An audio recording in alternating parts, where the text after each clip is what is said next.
ভারতীয় সিনেমা ইন্ডাস্ট্রিতে বর্তমানে জনপ্রিয় দুটি নাম অজয় দেবগন এবং কার্তিক আরিয়ান। নভেম্বরের 1 তারিখ ভারত সহ বিশ্বের বিভিন্ন দেশে একসঙ্গে মুক্তি পায় এই দুই অভিনেতার বিগ বাজেটের সিনেমা ভুলভুলাইয়া 3 এবং সিংহাম এগেইন। প্রথম দিন থেকেই সিনেমা দুটি পাল্লা দিয়ে দাপট দেখাচ্ছিল বলিউড বক্স অফিসে। এবার কার্তিক আরিয়ানের কাছে পিছিয়ে গেল অজয় দেবগন।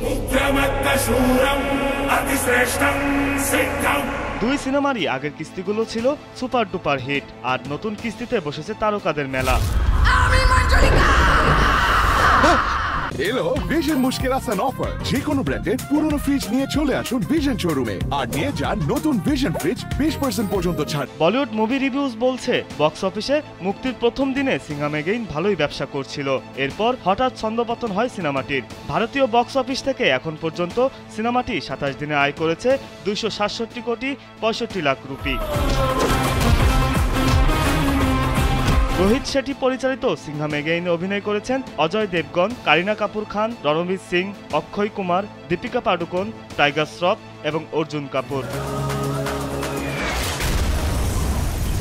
অন্যদিকে ভুলভুলাইয়া 3 27 দিনে বক্স অফিস থেকে আয় করেছে 269 কোটি 30 লাখ রুপি। ভারতীয় গণমাধ্যম কৈময়ের তথ্য মতে বর্তমানে সিঙ্গেল স্ক্রিনে সিংহাম এগেইনের চেয়ে ভুলভুলাইয়া 3 দর্শক বেশি টানছে, যার প্রভাব খুব শিগগিরই বক্স অফিসেও দেখা যাবে বলে জানায় গণমাধ্যমটি।